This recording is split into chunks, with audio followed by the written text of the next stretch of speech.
है दोस्तों, आज की इस वीडियो में देखेंगे भारत शासन संबंधित महत्वपूर्ण क्वेश्चन जो हमारे एग्जाम के लिए बहुत इंपॉर्टेंट रहेंगे। तो आइए शुरू करते हैं।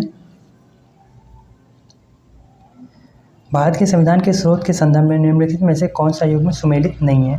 तो इसमें बताना है आप लोगों को कौन सा सुमेलित सही नहीं है। हमारा ऑप्शन है ए, कानून निर्माण की प्रक्रिया ग्रेट ब्रिटेन से, बी, राज्य के नीति निदेशक तत्व आयरलैंड से, सी, न्यायिक पुनरावलोकन संयुक्त राज्य अमेरिका से, और डी, अर्धसंघीय सरकार स्विट्जरलैंड से।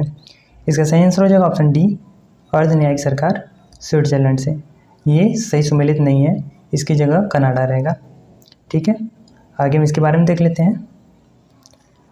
भारतीय संविधान के अनुसार शक्तियों की विभाजन में केंद्र शक्तिशाली और अवशिष्ट शक्तियों केंद्र में निहित होती है, इसलिए इसे अर्धसंघीय संविधान कहा गया है। सरकार की संघीय प्रणाली केंद्र के पास अवशिष्ट शक्तियों का निहित होना भारतीय संविधान में कनाडा के संविधान से लिया गया है। अगला क्वेश्चन हम देखेंगे। निम्नलिखित में से किस मामले में भारत के सर्वोच्च न्यायालय ने माना कि प्रस्तावना संविधान का हिस्सा नहीं है। हमारा ऑप्शन है ए, केशवानंद भारती मामला, बी, मिनर्वा मिल्स मामला, सी, ए.के. गोपालन मामला, डी, बेरुबारी संघ मामला। इसका सही आंसर हो जाएगा ऑप्शन डी, बेरुबारी मामला। इसके बारे में देखेंगे हम। बेरुबारी मामला जो है वो 1960 के मामले में राष्ट्रपति ने भारत और पाकिस्तान के प्रधानमंत्री के बीच हस्ताक्षरित नेहरू नून समझौते के बारे में भारत के सर्वोच्च न्यायालय से परामर्श किया। फैसले में उल्लेख किया गया है कि संविधान के प्रस्तावना कानून के निर्माताओं के मस्तिष्क को समझने के लिए एक मार्गदर्शक के रूप में कार्य करती है, लेकिन प्रस्तावना भारत के संविधान द्वारा सरकार को दी गई सभी शक्तियों का स्रोत नहीं है। प्रस्तावना के महत्व की मान्यता के बावजूद सर्वोच्च न्यायालय ने विशेष रूप से कहा कि प्रस्तावना संविधान का हिस्सा नहीं है। अगला क्वेश्चन हमारा है, नागरिकता संशोधन विधेयक 2019 के तहत बांग्लादेश, पाकिस्तान और किस राज्य के कुछ समुदायों के शरणार्थी भारतीय नागरिकता के लिए पात्र हैं। हमारा ऑप्शन है ए, भूटान, बी, नेपाल, सी, म्यांमार और डी, अफगानिस्तान। इसका सही आंसर हो जाएगा ऑप्शन डी, अफगानिस्तान। इसके बारे में देखेंगे हम। नागरिकता संशोधन अधिनियम 2019 पाकिस्तान, अफगानिस्तान और बांग्लादेश के हिंदू, सिख, पारसी, बौद्ध, ईसाई प्रवासियों के लिए एक अवैध प्रवासियों की परिभाषा में संशोधन करना चाहता है, जो बिना दस्तावेज के भारत में रहते हैं। उन्हें 6 वर्षों में फास्ट भारतीय नागरिकता प्रदान की जाएगी। अब तक 12 वर्ष का निवास प्राकृतिकरण के लिए आधिकारिक वैधता आवश्यक था। CAA 2019 के तहत प्रवासियों ने 31 दिसंबर 2014 तक भारत में प्रवेश किया था और अपने मूल देश में धार्मिक उत्पीड़न या धार्मिक उत्पीड़न का डर का सामना करना पड़ा था। उन्हें नए कानून द्वारा नागरिकता के लिए पात्र बनाया गया था। अगला क्वेश्चन हमारा है, मौलिक अधिकारों पर युक्तियुक्त प्रतिबंध लगाने के लिए संविधान में किस संस्था को अधिकृत किया गया है। हमारा ऑप्शन है ए, राष्ट्रपति, बी, सर्वोच्च न्यायालय, सी, संसद, डी, इनमें से कोई नहीं। इसका सही आंसर हो जाएगा ऑप्शन सी, संसद।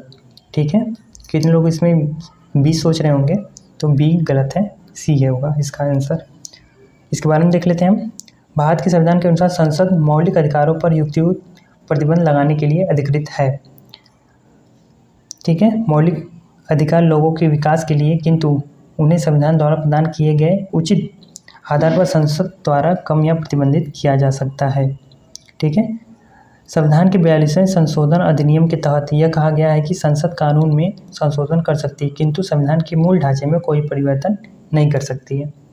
अनुच्छेद 13(1) में कहा गया है कि संविधान के प्रारंभ से ठीक पहले भारत के क्षेत्र में लागू सभी कानून, जहां तक वे इस भाग के प्रावधानों के तहत असंगत हैं, इस तरह की असंगतियों की सीमा तक शून्य होंगे। अगला क्वेश्चन हमारा है, भारतीय संविधान का कौन सा भाग अंतर्राष्ट्रीय शांति और सुरक्षा के प्रति राज्य की जिम्मेदारी को संदर्भित करता है। हमारा ऑप्शन है ए, आपातकालीन प्रावधान, बी, मौलिक अधिकार, सी, संविधान की प्रस्तावना, डी, राज्य के नीति निर्देशक तत्व।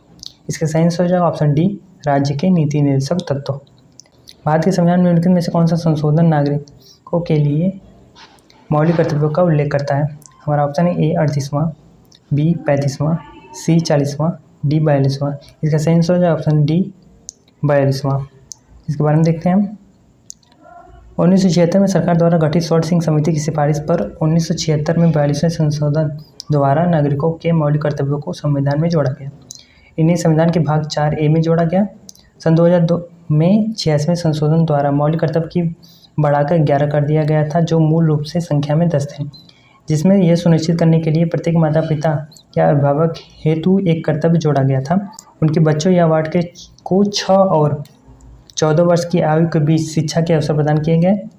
सभी 11 कर्तव्यों को संविधान के अनुच्छेद 51A भाग 4 में सूचीबद्ध किया गया है। ठीक है, आगे हम देखेंगे। यदि कोई अधिकारी अपने कर्तव्यों का सही निर्वहन नहीं करता है, तब उच्च न्यायालय या सर्वोच्च न्यायालय कौन सा आदेश जारी करता है? हमारा ऑप्शन A बंदी प्रत्यक्षीकरण, B प्रतिषेध, C परम आदेश, D अधिकार परीक्षा। इसका सही आंसर हो जाएगा ऑप्शन C परम आदेश। इसके बारे में देख लेते हैं हम। रेट किसी भी प्रकार के उल्लंघन से नागरिकों के मौलिक कर्तव्यों की रक्षा करने वाले संवैधानिक उपचार प्रदान करने के लिए भारत के सर्वोच्च न्यायालय द्वारा जारी लिखित आदेश है। अनुच्छेद 32(2) मौलिक अधिकारों के उचित परिवर्तन के लिए यह सर्वोच्च न्यायालय को रीट जारी करने की शक्ति प्रदान करता है।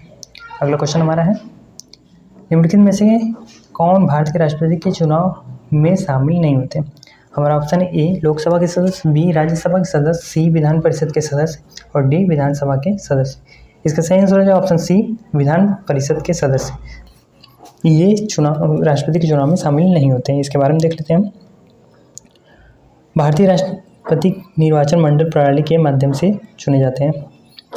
निर्वाचन मंडल निम्नलिखित से मिलकर बना होता है। उच्च सदन यानी राज्य सभा के निर्वाचित सदस्य, B निम्न सदन यानी लोकसभा के निर्वाचित सदस्य, D ये क्या है राज्यों और केंद्र शासित प्रदेशों के विधानसभाओं के निर्वाचित सदस्य यानी विधायक। ठीक है, राष्ट्रपति संबंधित कुछ अनुच्छेद देख लेते हैं। जो 54 है राष्ट्रपति के निर्वाचन प्रक्रिया संबंधित है, निर्वाचन संबंधित दिया गया है, और 55 जो है उसकी प्रक्रिया से दिया गया है निर्वाचन के, और 56 जो है हमारा राष्ट्रपति के कार्यकाल से संबंधित है। 57 जो है अनुच्छेद वो पुनर्निर्वाचन की पात्रता से संबंधित है, और 58 जो है अनुच्छेद वो राष्ट्रपति के निर्वाचन के लिए योग्यता संबंधित है।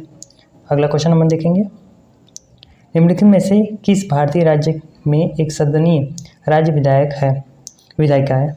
हमारा ऑप्शन है A Uttar Pradesh, B Bihar, C Paschim Bengal, D Karnataka. इसका सही आंसर है ऑप्शन C पश्चिम बंगाल। बाकी सब में द्विसदनीय विधायिका है। जैसे हम देख लेते हैं कुछ राज्य हैं जो द्विसदनीय विधायिका से संबंधित हैं। तो हमारे ये राज्य हैं आंध्र प्रदेश, महाराष्ट्र, कर्नाटक, तेलंगाना, बिहार और उत्तर प्रदेश। इन राज्यों में द्विसदनीय विधायिका है। अगला क्वेश्चन हमारा है और अंतिम क्वेश्चन, निम्नलिखित में से कौन सी शक्तियाँ पंचायतों को नहीं दी गई हैं?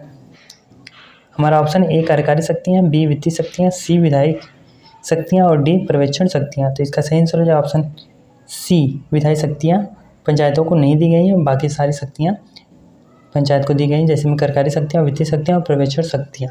तो ये था हमारा दोस्तों आज का क्वेश्चन। अगली वीडियो में नेक्स्ट टॉपिक के साथ मिलेंगे, तब तक के लिए धन्यवाद।